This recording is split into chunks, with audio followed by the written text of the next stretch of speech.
sepela umabota mateli yo miso na itumba oyo lunga mumokili mo sepela. Mes responsabilités na biso ya kozala kimbongiste. Pamba te lelo nakoma komona kimbongiste akoma neti acteur ya GTK.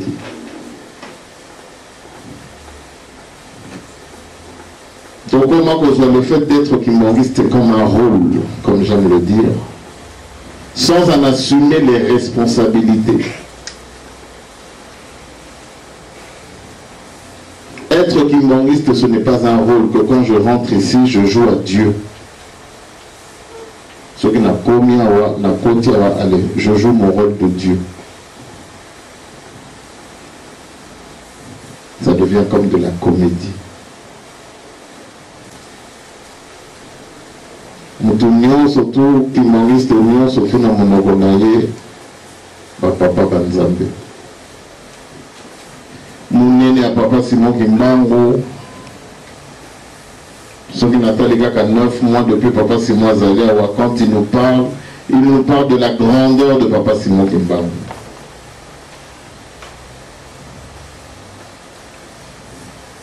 Sa divinité, sa spiritualité.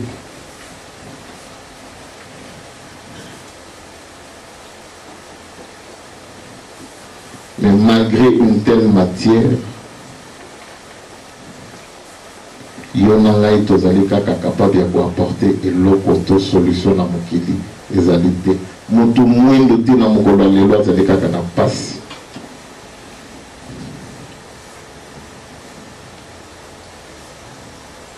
L'homme le plus puissant du monde, c'est un noir. L'homme le plus puissant du monde azali moto mwendo. Et après, qu'est-ce que cet homme noir a apporté à l'Afrique? Rien. Paradoxalement, toujours là bas info, tout le monde y a Kenya. Balobi, le paradoxe, c'est que Moutoumouine a commis à la tête des États-Unis.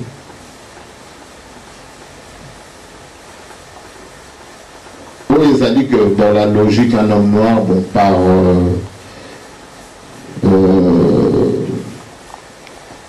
sympathie, ou je ne sais pas quel terme utiliser. Encore, d'autres, les connards, pas tout le monde. Mais Batali, investissement américain, 74 milliards. Comparé à la Chinois, 200 milliards. Donc, relation entre les États-Unis et l'Afrique, plus particulièrement l'Afrique noire. Donc, on attend à Mindele, c'est encore mieux. Donc, ils ont dit qu'à la Colaxabiso, le mal de l'homme noir. Voilà les questions, les interrogations au Papa Fumalo à Memela Kibiso. Motomwendo Aouta Wapi.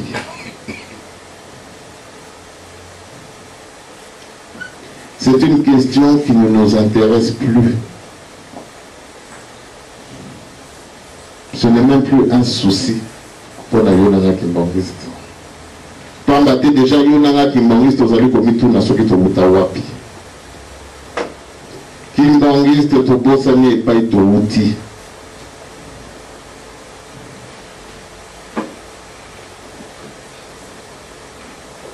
Wana nalingaka koloba koyeba nzambe pe kosalela ye ezali makambo mibale. Biso nyonso toyebi papa Simon Kimbangu, toyebi papa.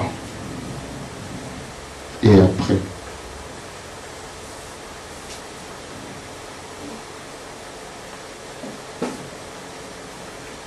moto mwendo kobanda biso moko bakimbongiste.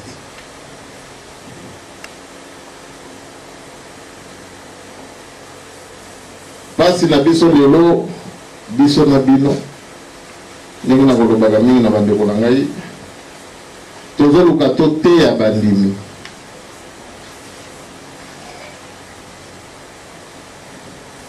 tozoluka koeduke na bana na biso. Voilà notre défi. Papa batikeli biso papa Simon Kimbangu.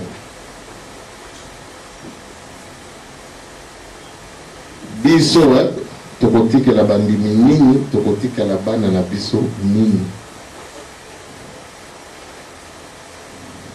Côté ya bino koéduquer bana na biso.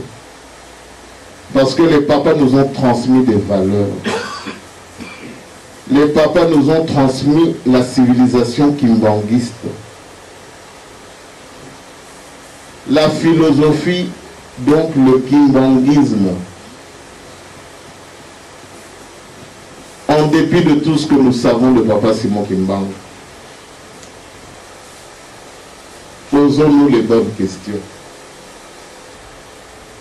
Au nom de quoi papa Simon Kimbangu a porté ça yo? Ndenge nazolelela batu mwindu, ndenge nakokolelela pasi na mukili, mais mutu mwindu deja ndeko na ngai ya Christine nalingaka ye te. Au nom de quoi papa Simon Kimbangu akosilisa pasi ya batu mwindu? Donc voilà ba moment na batata la foi. Kosalela nzambe eza mutu te tozali kosalela o. Tozosalela mutu te. Tozosalela nzambe. Tozwaka makambo la légèreté. Toluka te tozwaka tomona miracle.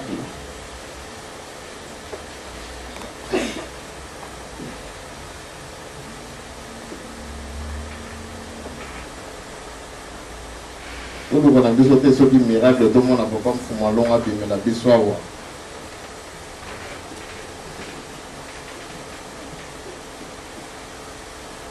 Tout ça de la yende. Tout là qui c'est solo que tu as dit banana yi.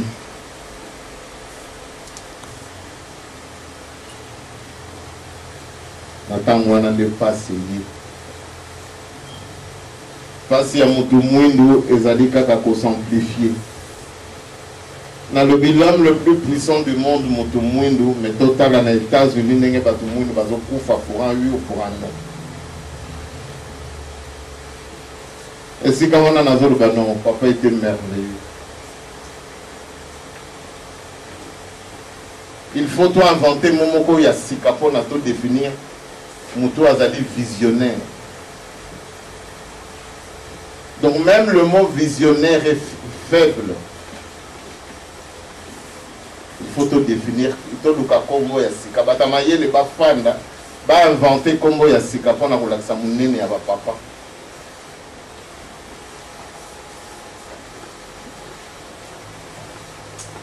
Ils ont dit des choses. Oyo na mukola lelo ezali d'actualité. Mais il y a un kimbanguiste. Bateau tozwaki matière wana. Et comment on a masolo ya Père Noël.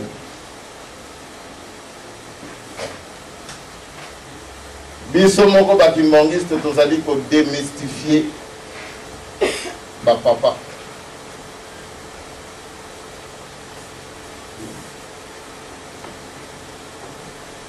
Tozali ko longola bango eloko wana ya mutuya. Oyo yo nanga tozolo batozali na yango.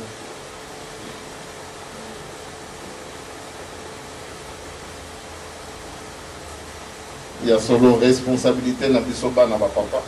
Bano bango baboti. Nengna lobby. Nous devons vous transmettre quelque chose. Nous devons éduquer et il faut toter ya bino.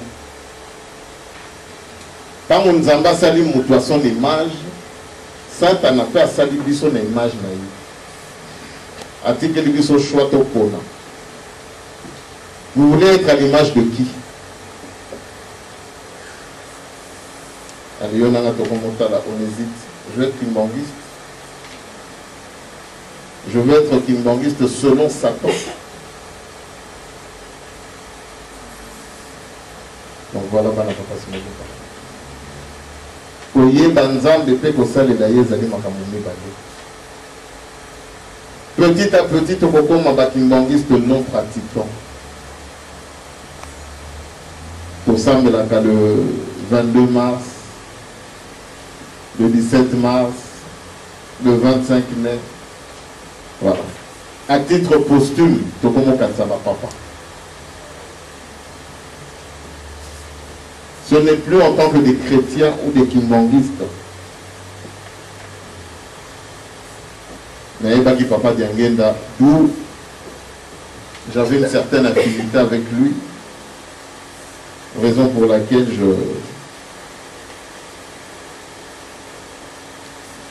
je viens prier.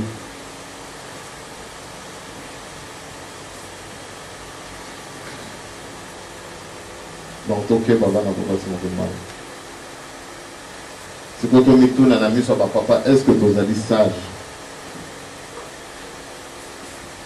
Sommes-nous sages aux yeux de papa Simon Kimbangu? Sommes-nous sages aux yeux de papa Diangé la Kuntima?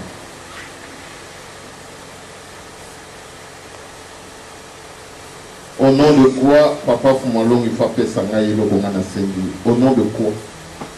Et l'autre nini na sali.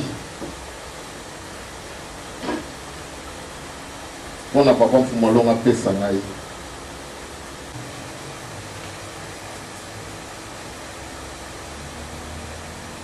Peu importe la formule, si nous n'avons pas d'amour,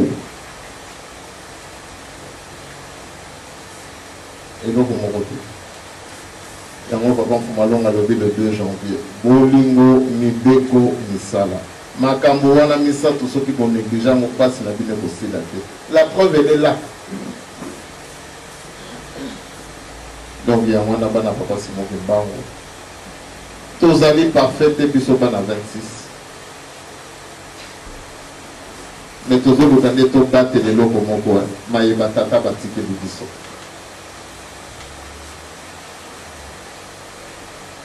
C'est ce que nous cherchons à préserver. Pas si y a un mouindou, il y a un mouindou. Papa Mfumalong a lobi nangai. Bah extraterrestres, bah les gens qui ont attaqué les extraterrestres.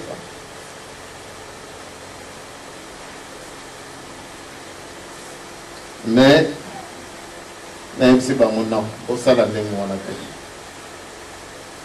Bosé la bazo c'est un volume ici à Donna Eve. Est-ce que ça les gens, des mythes?